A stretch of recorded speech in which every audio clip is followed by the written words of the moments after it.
Hi friends, மல்லிகைப்பூவில் ரொம்ப ஈஸியாக பூ கட்டுறது. இதில் கூட பூ கட்டலாமா, இவ்வளோ ஈஸியாக பூ கட்டலாமா அப்படின்றா போல் இருக்கும். அதுவும் வந்து ரொம்ப ஈஸி தாங்க. ஒரே வரிசையில் நேர்கோட்டில் எல்லாமே சரிசமமாக இருக்கும். அதுக்கு தோசை திருப்பி இருக்கு இல்லையா, அதை எடுத்துக்கோங்க. எடுத்துகிட்டு அந்த ஓட்டை இருக்குல்லையே அடியில், அதில் வந்து நூலை விட்டு ஃபஸ்ட்டு முடிச்சு போட்டுக்கோங்க. ஏன்னா அப்போ தான் நகர்ந்து வராமல் இருக்கும், கட்டுறப்போ உருவிட்டு வராமல் இருக்கிறதுக்கு. 2 முடி போட்டுட்டு ஒரு 4 சுற்று 4 லேயர் வரா போல் அந்த நூலை வந்து நம்ம சுற்றிக்கணும். ஒரு சுற்று கொஞ்சம் நூல் பெருசாக இப்படி போகுது இல்லையா, அதனால் கொஞ்சம் இப்படி இறங்கி வரா போல் இருக்கும். நம்ம வந்து ஏற்றி விட்டு கரெக்டாக பிடிச்சி நம்ம சுற்றிக்கணும். பொறுமையாகவே செஞ்சுக்கலாம், ஒன்றும் அவசரம் இல்லை. ஏன்னா வந்து நூல் பெருசாக போக போக நம்மளுக்கு ஸ்லோ வேணும், இல்லைனாக்கா அது வந்து கழண்டு வரும். அவசரத்தில் ஒன்றும் வேலைக்காகாது.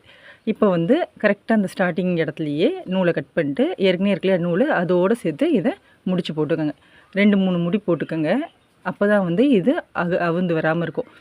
இப்போ வந்து இது முடி போட்டதுக்கப்புறமா அடுத்த ஸ்டெப் என்னென்னா, பூ கட்டணும் இல்லையா, அதுக்கு திரும்பவும் நூலை எடுத்து அந்த ஹோல்குள்ளே விட்டு, இப்போ வந்து கரெக்டாக வச்சு ஸ்ட்ரைட் பண்ணி எல்லாத்தையும் அட்ஜஸ்ட் பண்ணிக்கங்க. அவுந்து பிரிஞ்சு வரா போல் இருந்தால் கூட நீங்கள் வந்து அந்த தோசை திருப்பியில் கரெக்டாக வச்சுக்கோங்க. இப்போ வந்து அடியில் அந்த நூலை திரும்ப அந்த ஹோலில் விட்டு இந்த நூலுங்களோடு சேர்த்து முடி போட்டுக்கோங்க.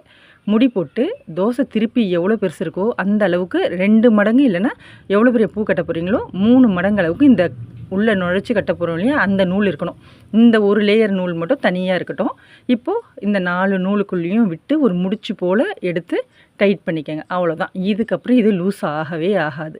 அப்படி ஸ்டிஃபாக இருக்கும், டைட்டாக இருக்கும். அந்த சைடு இருக்குல்லையா, அந்த இப்போ போட்ட முடிச்செல்லாம் நம்ம கடைசியாக கட் பண்ணி எடுத்துக்கலாம். இப்போ இது வந்து 4 லேயர் இருக்கு இல்லையா, அதில் 2 லேயரை பிரித்து அந்த 2 லேயருக்குள்ளே இது போல் மல்லிகைப்பூவை மேலேயும் அடியிலையுமா ஒன்று வச்சுருங்க.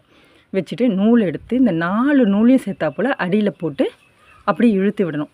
பூ கட்டுறதுலையே இது வந்து ரொம்ப ஈஸி. இது கால்கட்டு மெத்தட் தான்.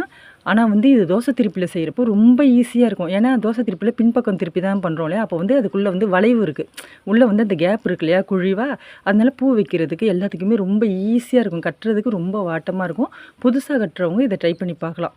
பாருங்கள் எவ்வளோ ஈஸியாக இருக்குன்ட்டு. அந்த கையை திருப்பி நாட் போட்டு புதுசாக கற்றுக்கிறப்போ ஒரு தொல்லை இருக்கும் இல்லையா, ஐயோ எப்படிப்பா கட்டுறதுன்னு, அதெல்லாம் இருக்காதுங்க. இதில் இந்த 2 நூலுக்கு நடுவில் பூவை வச்சுட்டு நீங்கள் இந்த 4 நூலையும் சேர்த்து அப்படியே முடி போல் மேக் பண்ணணும். அந்த நூலுக்குள்ளே நூலை விட்டு எடுக்கணும், அவ்வளவுதான். இது வந்து நேராக ஒரே வரிசையாக நேர்கோட்டில் கரெக்டாக காம்பில் மட்டுமே இருக்கும். இது வந்து நார்மலாக நம்ம கட்டுறதோட இது வந்து ரொம்ப சூப்பராக இருக்குங்க. இங்கே பாருங்கள், இது போல் நம்ம ரொம்ப ஈஸியாக 5 நிமிஷத்துக்குள்ளே எவ்வளோ பெரிய பூ வேணாலும் நம்ம கட்டிடலாம். இப்போ வந்து நூல் நான் க்ரீன் கலர் எடுத்திருக்கேன். ஒயிட்டுக்கு க்ரீன் நல்லா இருக்கும்னு நான் எடுத்திருக்கேன். இந்த நூலில் வந்து பூ மார்க்கெட்டு பக்கத்துலேயே கடை இருக்கும் இல்லையா, அதில் கேட்டாலே கிடைக்கும், இல்லைன்னா ஃபேன்சி ஸ்டோரில் கிடைக்கும். அங்கேயும் கிடைக்கல, எங்கன்னா ஆரி ஒர்க் செய்வாங்க இல்லையா, அந்த பொருள்லாம் வாங்க போவோம் இல்லையா, அது போல் இடத்துல போய் நீங்கள் கேட்டிங்கன்னா இது போல் கலர் த்ரெட்லாம் கிடைக்கும். உங்களுக்கு என்ன கலர் வேணுமோ அந்த கலருக்கு த்ரெட்டு வாங்கிட்டு வரலாம். நல்ல காம்பினேஷனாக இருக்கும். கண்டிப்பாக வந்து இதை ட்ரை பண்ணி பாருங்கள். எவ்வளோ ஈஸியாக இருக்குது பார்த்தீங்களா. இப்போ நான் இதோட முடிச்சுக்கிறேன். முடிச்சுக்கிட்டு முடிக்கிறப்போ 3 முடிச்சு போட்டுக்கலாம். ஏன்னா இது பிரிஞ்சு வராமல் இருக்கணும், கட் பண்ண போகிறோம் இல்லையா, அதனால் 2 முடிக்கு 3 முடியாகவே போடுவோம்.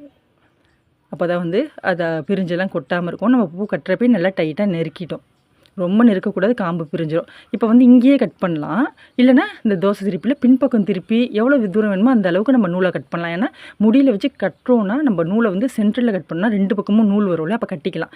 எனக்கு வந்து நான் ஹேர் பின்னில் வைக்க போகிறேன், அதனால் நான் வந்து ஒட்டை கட் பண்ணுறேன். இங்கே பாருங்கள், இங்கே முடி போட்டிருக்கோம் இல்லையா, அதோடு கட் பண்ணுறேன்.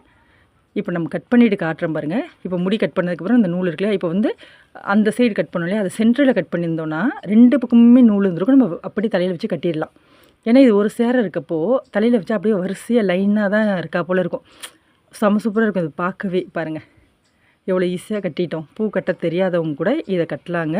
ரொம்ப ஈஸி தான். லைக் பண்ணுங்கள், ஹை பட்டன் அமைக்கி சப்போர்ட் பண்ணுங்கள். பாய்.